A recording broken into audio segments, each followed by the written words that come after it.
ఈ తెలుగు సంవత్సరాది చివరి మాస శివరాత్రి సోమవారం అమావాస్య, సోమవతి అమావాస్య సందర్భంగా మనము ఈ సంవత్సరంలో ఉన్న కష్టాలను ఎలా స్వస్తి పలుకుతూ ఎలా స్వాగతం పలకాలి అన్నట్లయితే వీలైనంత వరకు గృహాన్నంతా శుద్ధి పెట్టుకొని వీలైతే పెయింట్స్ కానీ రంగులు కానీ వేయించేసుకొని నూతన వస్త్రాలను మనం ఏర్పాటు చేసుకోగలగాలి.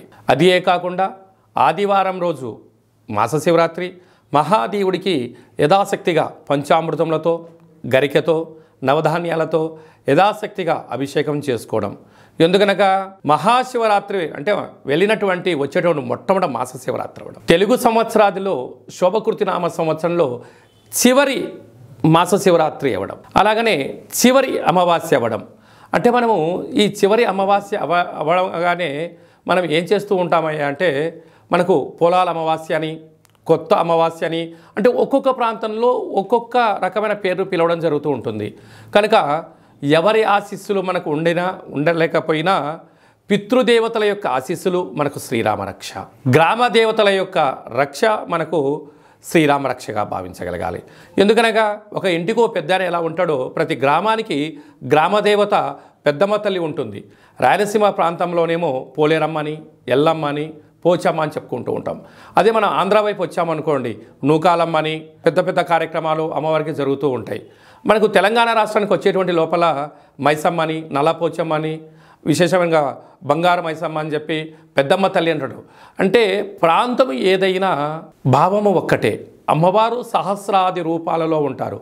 కనుక అమావాస్య రోజున తెలుగు సంవత్సరానికి అమావాస్యకు వీడుకోలు పలుకుతూ ఈ సంవత్సరంలో జరిగినటువంటి ఆటంకాలంతనూ కూడా తొలగింపజేసే శక్తి ఈ యొక్క కొత్త అమావాస్య అంటారు. అంటే కొత్త సంవత్సరానికి మనం స్వాగతం పలకబోతూ పాత సంవత్సరానికి వీడుకోలు పలుకుతూ ఈ కొత్త అమావాస్య రోజు మనం ఏం చేయాలి అన్నట్లయితే గతించినటువంటి పెద్దవారి యొక్క స్మరణ, వారి పేరు పైన మనము పశువులకు కానీ బ్రాహ్మణులకు కానీ స్వయం పాకం దానం ఏర్పాటు చేయడం. రెండవది కులదేవతలు, ఇష్టదేవతలు, గ్రామ దేవతల యొక్క పూజ. అందుకే ఇలాంటి కాల సమయంలో మనం ఏం చేయగలగాలి అన్నట్లయితే ఇంటినంతా శుద్ధి పెట్టుకొని ఇంటి గుమ్మాలకు కానీ సింహద్వారాలకు కానీ శ్రీరామ అనేటువంటి అక్షరాలను రాసుకోవడం, స్వస్తికి రాయడం.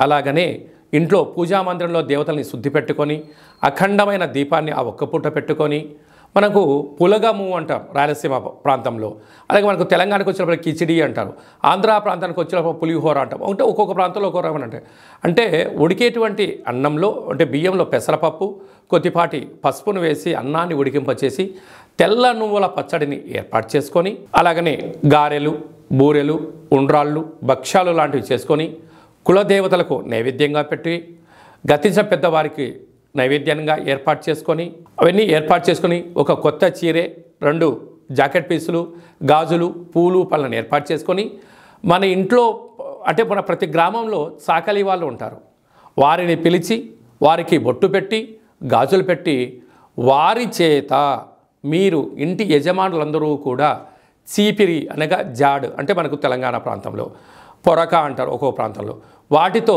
దిష్టి తీయించుకొని ఈ చాకలి వాళ్ళను ఇంటి ఆడపడుచుగా మనం భావిస్తాం కనుక ఈ వండినటువంటి పదార్థాన్ని వారికి నైవేద్యంగా పెట్టి వీరికి ఆడపిల్లగా మనకు ఆడపడుచుగా భావించి పెట్టడం వలన సాక్షాత్తుగా అమ్మవారి యొక్క రూపమే వారి భావించాలి. కనుక వారికి ఆ రోజు వారి చేత ఇంటిలో దిష్టి తీయించుకోవడం, ఇంటిలో ఒక గుమ్మడికాయని పలగొట్టించడం, వారి చేత మనము ఆశీర్వచనం పొందడం, వారికి ఈ యొక్క స్వయం పాకాన్ని వండినటువంటి ఈ పులగాన్ని ఏర్పాటు చేయడం వలన వారే గ్రామ దేవతల రూపంగా భావించాలి. ఇచ్చి ఏర్పాటు చేసినట్లయితే మనకు పట్టినటువంటి శని, మనకు పెట్టినటువంటి దరిద్రము సర్వము తొలగిపోయి సంపూర్ణంగా ఐశ్వర్యానికి రాబోయే సంవత్సరానికి స్వాగతం పలుకుతారని చెప్పి గమనించాలి. వీలైనంత వరకు చాకలి వాళ్ళతో దిష్టి తీయించుకోవాలి. మన తెలంగాణ ప్రాంతంలో చాకలి వారిని మడేలా అని మరొక పేరు కూడా ఉంటుంది. మడేలతో దిష్టి తీయించుకుంటే మండెము కూడా ఒక వజ్రం అవుతుందని చెప్పి మనకు సామెత ఉంటుంది. అదే రాయలసీమ ప్రాంతంలో చాకలి వారు ఇంట్లో తుడిస్తేనే దరిద్రం పోయి లక్ష్మీదేవికి స్వాగతం మనం పలుకుతుంది అని చెప్పి గలుపుతారు. అది ఆంధ్ర ప్రాంతంలో చాకలి వారికి దానం చేయడం వలన ఐశ్వర్యం మన సొంతం అవుతుందని చెప్పి పెద్దవారి యొక్క నానుడి కూడా. కనుక వీలైనంత వరకు ఆ ప్రయత్నం చేయండి. అలా కుదరలేనటువంటి ఎవరు ఉన్నట్లయితే ఈ కింది నెంబర్ సంప్రదించినట్లయితే మన యొక్క నరదృష్టి నివారణ దేవాలయంలో చాకలి వారితో మీకు దిష్టి తీయించి మీకు ఐశ్వర్యానికి స్వాగతం పలికే ఏర్పాట్లు చేయడం జరుగుతుంది. కనుక ఈ సంవత్సరానికి వీడుకోలు పలుకుతూ కొత్త అమావాస్య రోజున అమ్మవారిని స్మరిస్తూ గ్రామ దేవతల యొక్క ఆశీస్సులు పొందగలరు అనేది చిన్న విన్నపం. కనుక అందరికీ ఈ సంవత్సరంలో కష్టాలన్నీ ఇక్కడికే పులి స్టాప్ అయిపోయి రాబోయే సంవత్సరంలో స్వాగతం పలకాలని గ్రామదేవతల్ని కోరుకుందాం. ఇంకనూ మనం విజయం సాధించగలగాలి అన్నట్లయితే ఈ యొక్క పాత్రను ఒకసారి మీరు గమనించినట్లయితే ఇది ఒక కంచు పాత్ర, కాళభైరవ స్వామి వారి యొక్క అక్షయ పాత్ర అంటారు. ఈ యొక్క పాత్రలో 12 రాసులను అచ్చు వేయడం జరుగుతుంది.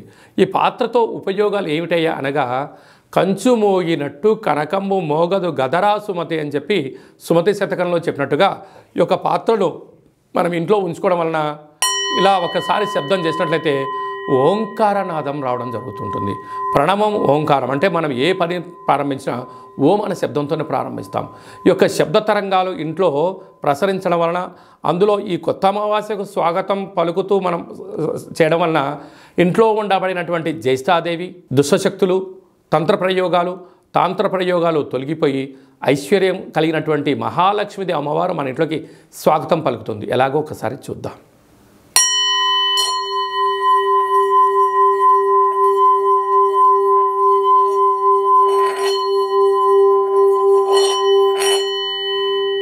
ఈ యొక్క ఓంకారనాదాన్ని స్మరణ చేయడం వలన ఇంట్లో కాళభైరవ స్వామికి ఆశీలు కలిగి అమ్మవారి యొక్క ఆశీలు కలిగి అద్భుతం కలుగుతుంది.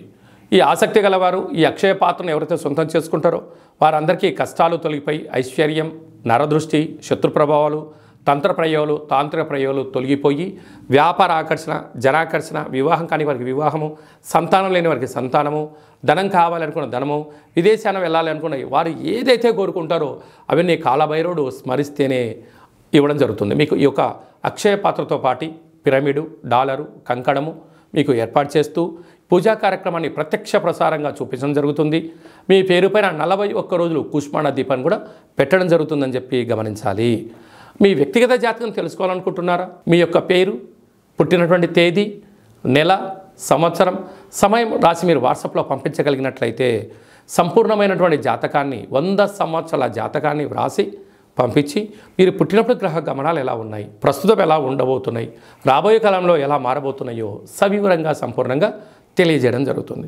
అలాగనే చాలామందికి డేట్ ఆఫ్ బర్త్లు ఉండవు. మీ పేరు యొక్క మొదటి అక్షరాన్ని అనుసరిస్తూ రాశిని తెలియజేస్తూ గ్రహ గమనాల పరిస్థితిని వివరిస్తూ రమణ శాస్త్రం ద్వారా అనగా గవ్వళ ద్వారా భూత, భవిష్యత్, వర్తమానాన్ని కాళభైరవ ఉపాసన చేత తెలియజేయడం జరుగుతుంది. ఆసక్తి గలవారు, జ్యోతిష్యం తెలుసుకోవాలనుకుంటున్నవారు, జ్యోతిష్యం అనగా భవిష్యత్తుని ముందే అంచనా వేయడం, దానికి అనుకూలంగా ముందుకెళ్ళడం కనుక తెలుసుకొని మిమ్మల్ని ముందుకు తీసుకెళ్లే ప్రయత్నం జరుగుతుంది. కనుక ఆసక్తి గలవారు ఈ కింది నెంబర్ సంప్రదించి వాట్సాప్ ద్వారా, ఆన్లైన్ ద్వారా, ఆఫ్లైన్ ద్వారా అపాయింట్మెంట్ తీసుకొని సంప్రదించగలరు. అలాగనే భార్యాభర్తల మధ్య తరచూ గొడవ పడుతున్నారా? పోలీస్ స్టేషన్లు గొడవలు మనశ్శాంతి లేని జీవితం పొందుతున్నారా? మీకు కాళభైరవ స్వామి యొక్క ఆశీల చేత పేరులో స్వల్పమైన మార్పు చేత చిన్న చిన్న ఆచరణల ద్వారా ఉండబడినటువంటి ఆటంకాలు తొలగిపోయి ఐశ్వర్యం కలగాలని సలహాలు సూచనలు జరుగుతుంది. మీ అబ్బాయి కానీ అమ్మాయి కానీ ఎంత ప్రయత్నం చేసినా వివాహం కుదరట్లేదా? వచ్చినటువంటి సంబంధంలో అమ్మాయి జాతకంలో ఏమన్నా గండాలు, దోషాలు ఏమైనా ఉన్నాయా? అంటే మన అబ్బాయి యొక్క జాతకంలో కానీ మన అమ్మాయి యొక్క జాతకంలో ఎలాంటి యోగాలు ఉన్నాయో కూడా మీకు తెలియచేయడం జరుగుతుంది. కనుక అందరికీ ఈ సంవత్సరానికి వేడుకోలు పలుకుతూ ఈ కొత్త అమావాస్య రోజున కాళికామాత కాళభైరవ యొక్క ఆశీస్సులు పొందాలని కోరుకుంటూ ఆశీర్వచనం. ఓం కాళకాలాయ విద్మహే కాళాతీతాయ ధీమహి తన్నో కాళభైరవ ప్రచోదయాతు. శతమానం భవతి శతాయు పురుష సతేంద్రియ ఆయుష్యేవేంద్రియే ప్రతిష్టతి. ధనం ధాన్యం బహుపుత్రలాభం శత సంవత్సరం దీర్ఘమాయు. మహా అమావాస్య, మౌని అమావాస్య, దేవత కాళికా దేవత, కాళభైరవ దేవత అర్పణమస్తు. ఈ వీడియో మీకు నచ్చినట్టయితే లైక్ చేయండి, షేర్ చేయండి, మా ఛానల్ని సబ్స్క్రైబ్ చేసుకోండి. మేము చేస్తున్న వీడియోలో మీకు ముందస్తుగా నోటిఫికేషన్ రావాలి అన్నట్టయితే గడ్డ సింబల్ ప్రెస్ చేయండి, అలానే బటన్ కూడా తెలియచేయండి. ఈ యొక్క కొత్త అమావాస్య యొక్క అమ్మవారి యొక్క ఆశీస్సులు మీరు అదనంగా ఉచితంగా పొందాలి అన్నట్లయితే మీరు ఎవరి క్షేమాన్ని కోరుకుంటున్నారో లేక మీ క్షేమాన్ని ఎవరితో కోరుకుంటున్నారో వారికి ఈ వీడియోను ఫార్వర్డ్ చేసి ధర్మాన్ని కాపాడుతూ అమ్మవారి యొక్క ఆశీస్సులు పొందగలరు.